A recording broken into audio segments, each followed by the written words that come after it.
Jackson Michael of The Game Before the Money. As you may likely know, The Game Before the Money is also now a weekly radio show airing nationwide on the SportsMap Radio Network and the SportsMap Radio app every Saturday morning at 10 a.m. Central, 11 a.m. Eastern. That's 9 a.m. for all of you in the Mountain Time Zone, and 8 a.m. Pacific. Upton Bell shared some wonderful history about NFL players in World War II on the August 20th, 2022 edition of the radio show, but our conversation lasted well past what would fit into the program. So the rest of our conversation, including stories about Upton's dad, NFL Commissioner Bert Bell, courageously serving during World War I. That is presented here on this podcast. You'll hear a lot of stories that you've likely never heard before about Bert Bell in World War I, NFL icons like Chuck Bednarik and Gino Marquette and their roles in World War II. You'll also hear about iconic coaches such as Tom Landry and Bum Phillips and their part in World War II. These are not well-known stories, but this is what The Game Before the Money is all about, sharing the backstories of NFL history that might otherwise be lost. You've likely heard me say that football history is American history, and this really rings true in this episode. So here's Upton Bell, former Baltimore Colts and New England Patriots executive, former World Football League owner, and son of NFL Commissioner Bert Bell, giving a true history lesson about the heroes of the NFL at war. And we're going to focus a lot on World War II, but actually the story of NFL heroics in the U.S. military during wartime, that goes back all the way to World War I. It does, and I think one of the things that set the tone for Bert Bell, who later on became commissioner and owner, was what happened to him at the University of Pennsylvania. In 1917, he led them to the Rose Bowl and was one of the first people that threw the first pass in Rose Bowl history. That year coming back, Penn had a great season. But in the meantime, Bert Bell and a group of Penn players and other great athletes from Philadelphia decided, which you would, I don't think, see today, except for Pat Tillman, he decided that he was going to volunteer for the First World War with an Army hospital unit.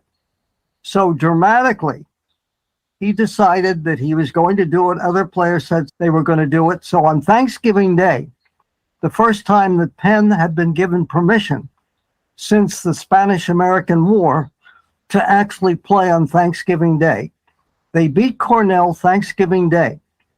After the game, he and a group of players from Penn marched down the armory and were sworn in the hospital unit for the First World War.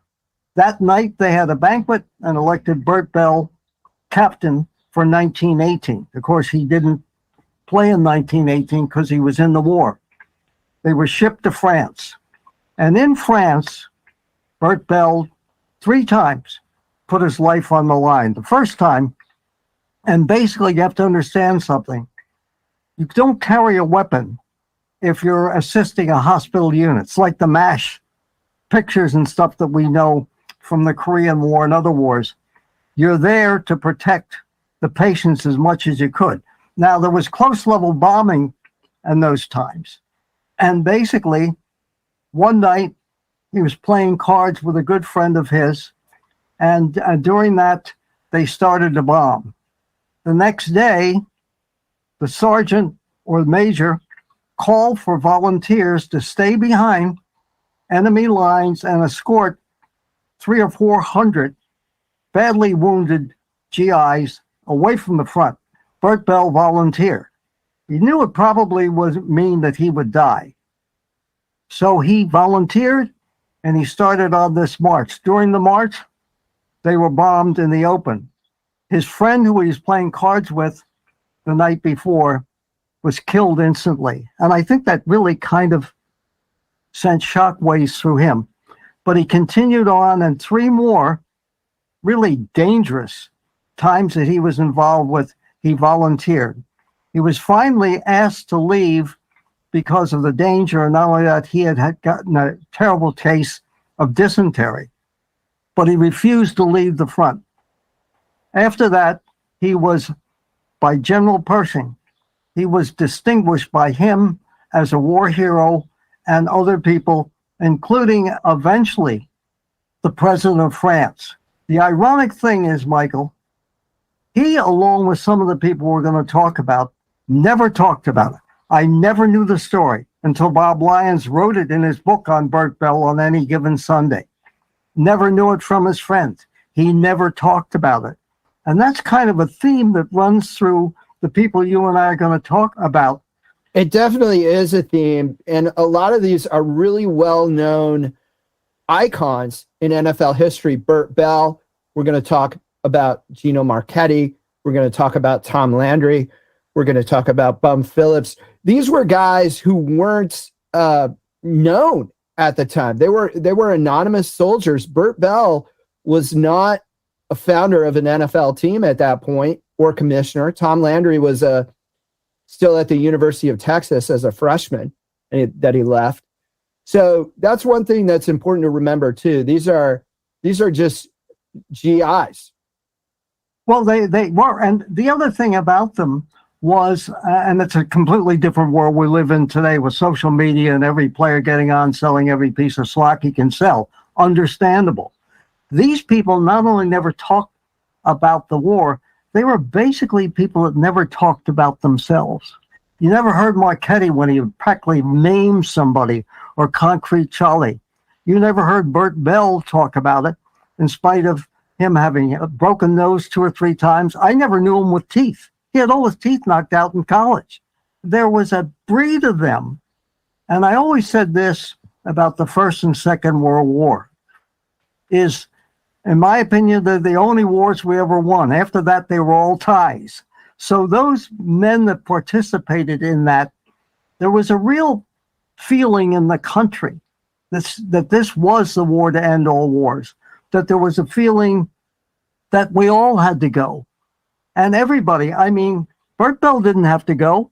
Gino Marquette didn't have to go. Art Donovan didn't have to go, but they thought it was their duty to their country. And I'm not here flag waving. I'm just telling you who these people were that I knew. And they were amazing, aside from all the things that they did on the field.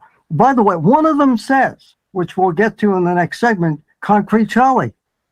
He said, I never thought anything about it. I'm getting the hell down there, and I'm going there. I was living a good life. I'm going to volunteer. I'm in this fight. And I think that through these eyes of these men, we're going to see an America that we will never see again, where everybody, in spite of some things that were going on in the country, everybody was together. Everybody. That's hard to forget.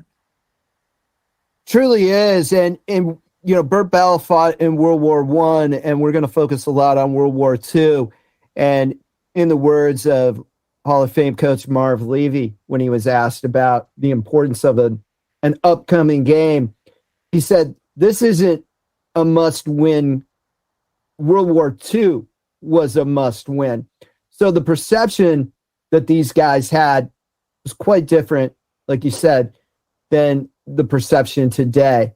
These guys signed up sometimes impulsively, didn't really give it as much thought.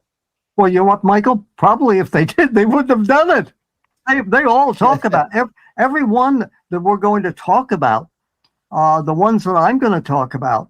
One guy, Chuck Bednarik, said, I hate tattoos, but I got a tattoo. And somebody asked him why. He said, well, I expected to be killed, and I wanted my mother to know that I was still around. So he put a tattoo on himself. And when he died, he still had the faded tattoo. But it wasn't because he loved tattoos. It was because he wanted his mother to know, well, here's the body somewhere. Amazing. Incredible stuff. And we're going to get more into that when we return to the Game Before the Money. on the Sports Map Radio Network and the Sports Map Radio app. Welcome back to the Game Before the Money. I'm Jackson Michael with Upton Bell, and we were talking before about Upton's father, Bert Bell, joining the military effort in World War I. And then we got into NFL players who joined the war effort before their careers even started as part of World War II. And the NFL in World War II, we're going to explore how close the NFL really came to going under during those years. For example, the Rams didn't even play in 1943. Correct. And the league meeting going into that season ended up with a merger of two teams, the Eagles and Steelers. And there were two other teams, the Bears and Cardinals, that had come into that meeting wanting to merge. Upton, what can you give us about that? Well, I think a couple things, going back to almost the first thing about Bert Bell. He was able to step in each time, and he didn't have great power yet.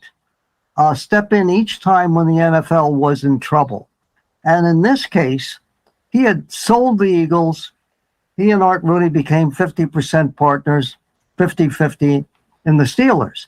And he saw and went to Rooney and said, this league's we have to do something because we're going to be out of business, you and me, Art. They had no money. And I'll tell you how bad it was. They had no money. In fact, just prior to that, they couldn't pay. They came to my father, a grocer, and said, you owe us $12,000 for your damn players. We have fed you all along for the last year or so. No more credit. We want the money. So he goes to Rooney and he said, there's only one way to survive here. He said, let's trade one of our better players to the Eagles, who we had sold to Lex Thompson.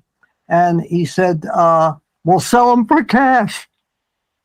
And I think Rooney looked at him and said, what the hell are you doing? And he said, we got to pay the food bill. We don't eat, we don't play. The players walk out. And one of the most interesting trades written about, he trades one of the top players with the Steelers to the Eagles for $12,000, maybe a little bit more cash, runs down and pays the grocer. That saves the team. Now, people laugh and say that it couldn't be, but it was. But what he learned from that in going to the league meetings was the league was ready to shut down. World War II, we can't do it. We're merging. We have other people that want to merge. What do we do? And Bell said, we need to take a vote because I can tell you now, if you close down now, you'll never open again. And I will tell you the other thing. On the horizon is a new conference called the All-America Conference. And they are ready to pounce as soon as the war is over. So you're in trouble twofold. One, because we can't make it unless we continue to play. And two, we have a new league that are coming on the rise. And he was right about both. He finally convinced them. But by only one vote, Michael, did the NFL stay alive. One vote. And we might all be AAFC fans had that vote not happened, gone the way that it did and kept the NFL going. Not only that, the interesting part of it was how many people denied later on that they voted against it. You know, it's like everything else with owners. You know, it looks good when you can say publicly. But when you think about it, if he doesn't convince them by only one vote, you're right. It's not only that, but remember still, college football and baseball were so big. The NFL, even though they had the monsters of the Midway and occasionally great big names, a great Cardinals team of 47, that basically America wasn't paying a hell of a lot of attention to the NFL. So if they had gone away, maybe the All-America Conference with the Browns and the 49ers and some of the other teams, maybe they've been fine, but maybe not, because out of sight, out of mind. Let's say you close down in 42 or 43. Now, until the war is over in 45 and the teams reassemble in 46. That's roughly about 4 years for people to say, we don't miss you. What's going on? That was a real possibility. And a lot of the NFL stars went to war. They enlisted in the war effort. Sid Luckman, quarterback of the Chicago Bears, is the first that comes to mind. But not only that, there were a lot of future NFL stars who were relatively unknown, who were unknowns at the time, who joined the war effort as well. You referred to the Philadelphia Eagles great Chuck Bednarik earlier. Let's talk a little bit about him and his decision to join. Well, the people I'm going to talk about, Concrete Charlie, Art Donovan, Gino Marquette, and Chuck Bednarik, all are in the Hall of Fame. They all joined, and let's start off with Concrete Charlie, who, by the way, even today, if you mention Concrete Charlie on social media, even though he's been gone for years, people immediately know it's Chuck Bednarik. Probably the greatest two-way player, I don't care what era, you'll never see again, the 60-minute man. But he talks about, and I know his son-in-law very well, and Chuck talks about, he would never talk about it until he was interviewed by Ray Dittinger, the Hall of Fame writer for the Philadelphia paper. And he said, basically, I was having a good time in Bethlehem, Pennsylvania. I didn't give a damn about anything. I was a kid. He said, but by the age 18, I thought, all right, I'll do something. So he went down and he volunteered. They sent him to gunnery school. And he ended up, he was so good at gunnery school, he was put in the most dangerous position you could be put in a B-26 or B-29 bomber. You were the tail gunner. You were the guy that was the only thing that was defending that plane as they were trying to drop their bombs over Germany. And basically what he did is incoming, he talked about it, there was flak. The minute you got up there and you got over Germany, unallied territory, you would see the flak coming. And then the Luftwaffe, which was elite at the time, they'd be flying all around, they'd buzz all around you. And so you're trying to shoot through the flak, and that plane's flying all around you. You see the bombers on your wing. You see terrible things when some are shot down, and you look and you see they're going down, and you see no parachute. And he said, it's awful that you see that. And you see that there's no protection. He said, the noise is unbelievable. And you flew then. They didn't do night bombing. They flew during the daylight. He flew 40 missions over there. 27,000 pilots were killed.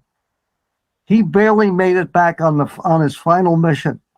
And he talked about it. He thought that they were going to end up in the ocean, but they barely limped back. And afterwards, there was a tradition for flyers that when you came back to the meeting room to report what happened, there'd be a bottle of liquor on the table. And he said each person would take a drink out of it.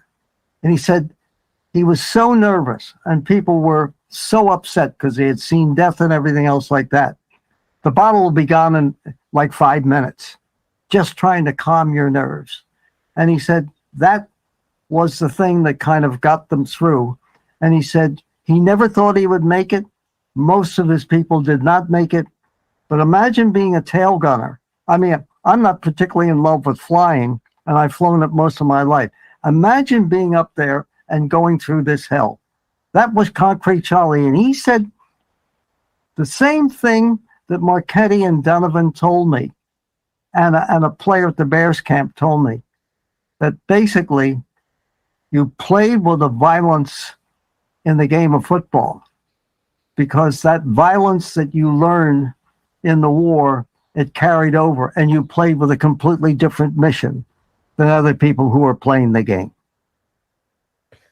Yeah, and Tom Landry had a similar statement in his autobiography talking about how he left for the war, a freshman, not knowing if he could even play Southwest Conference football, and he came back a grizzled war veteran, and the things that kind of concerned him about his talents in football didn't seem to bother him as much anymore.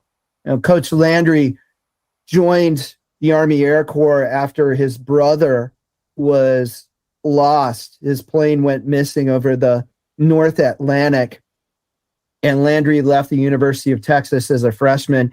He ended up flying 30 combat missions over Europe in a B-17.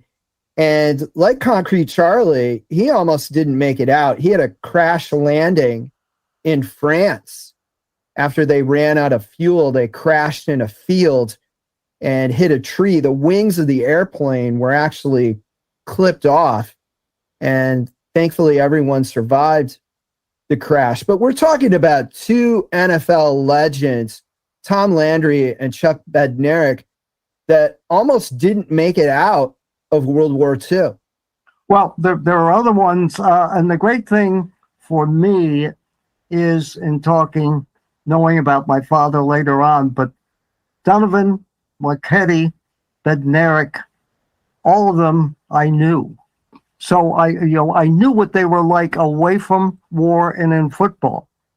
And again, as I said, they didn't talk about it. But Marquette is another fascinating story. He said, I was riding around one day, he said, with my girlfriend, and he said, I saw this poster about joining the infantry. And he said, oh, what the hell? Now think about this today. He said, oh, what the hell? Might as well do it. Now, a little backstory on him that people don't know. Gino the Giant never made initially his high school team. They said he stunk. He finally got somebody to get him a uniform and eventually end up being a great player in college and go on. But he never made his high school team initially. So he joins and ends up in the one battle that decided the war in Europe, and that was the Battle of the Bulge.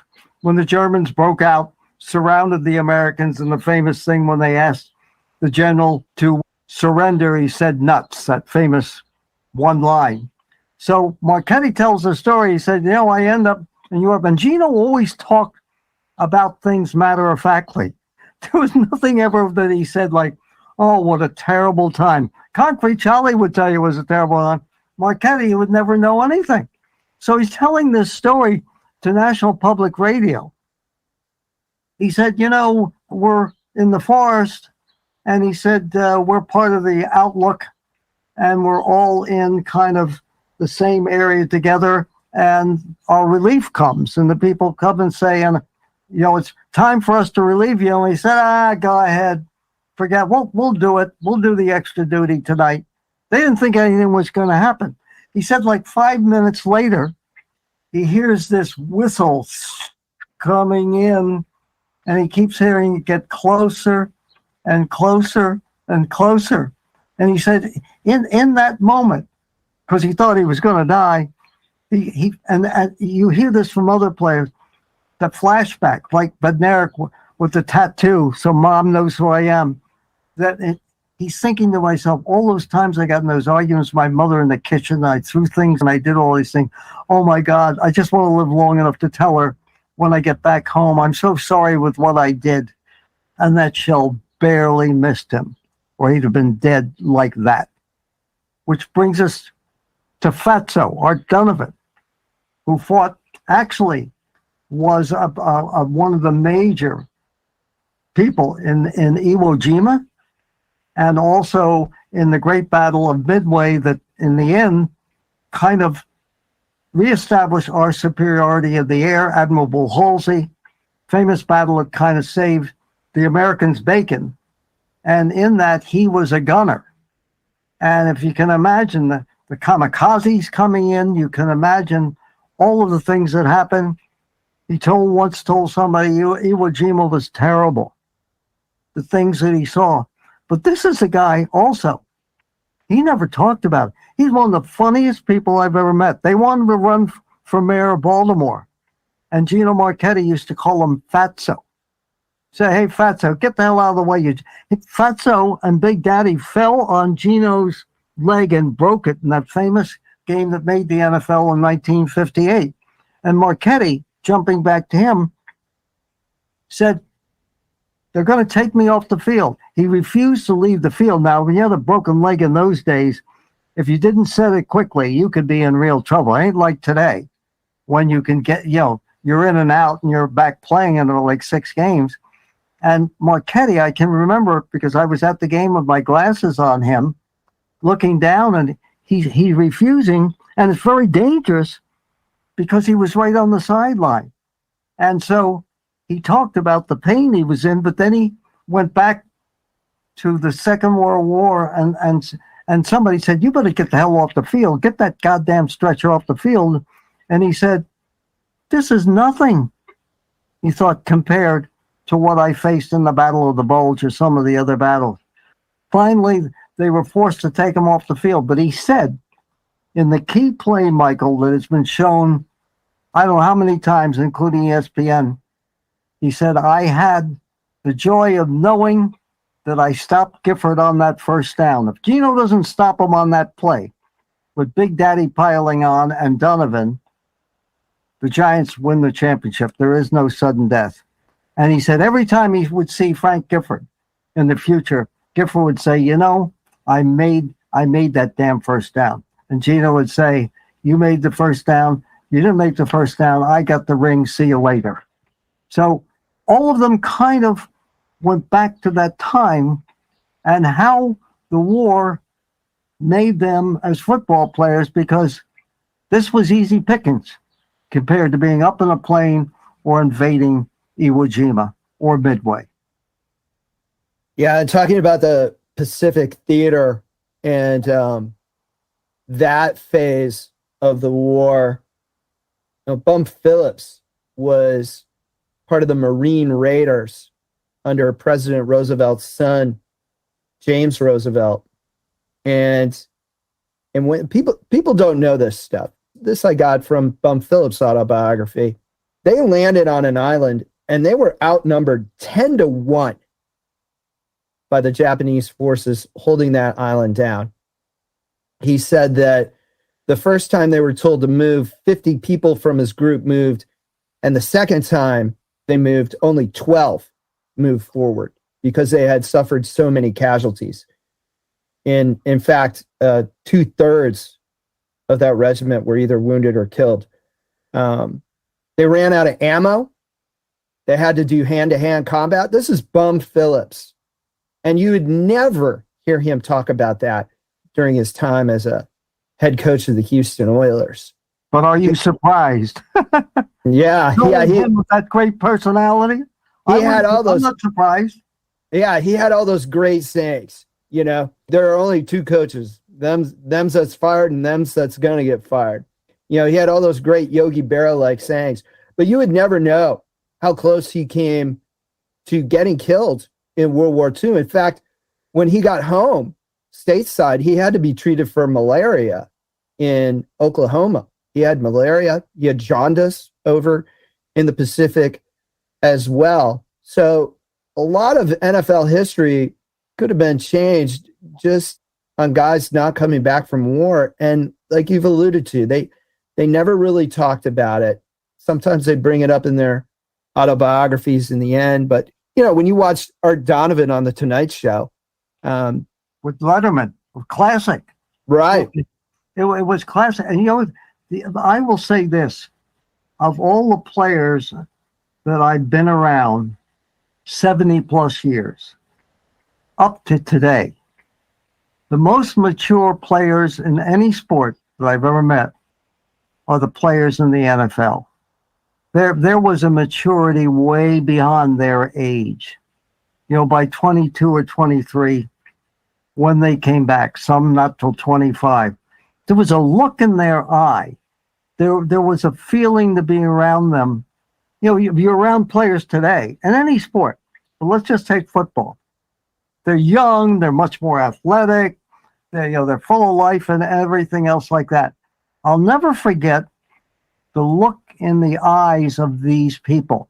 It was almost like they might be smiling, but there was kind of that dead look in those eyes. And I just remember, even as a kid, although I never felt that I was really ever a kid, I'd look at the age of 9 at the Bears camp. I remember this one day, it was in my father's first year as commissioner, and so he sent his 2 sons out to be at the Bears camp. I loved it. Are you kidding me? staying away from all those executives. I could be around players, which I was around most of my life. And there was this one particular practice.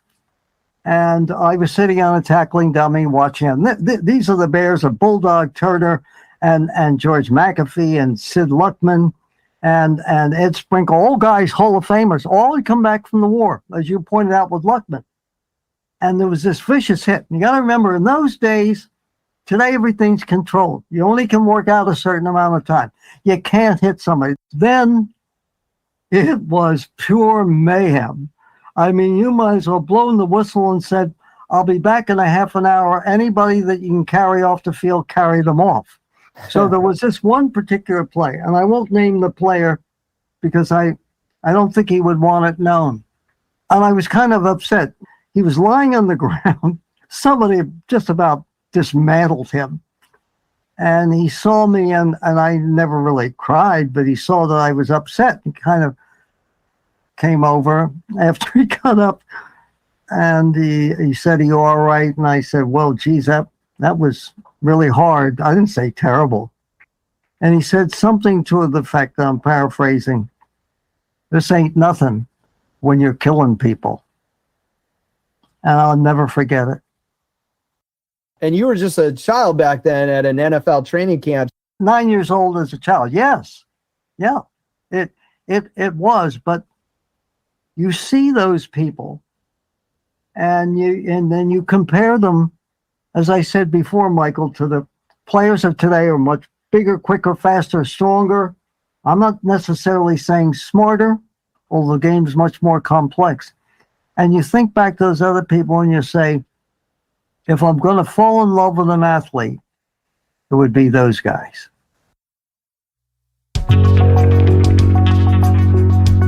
Thank you for listening to The Game Before the Money. Please visit thegamebeforethemoney.com. The Game Before the Money is a 501c3 nonprofit, so you can also make donations online at thegamebeforethemoney.com.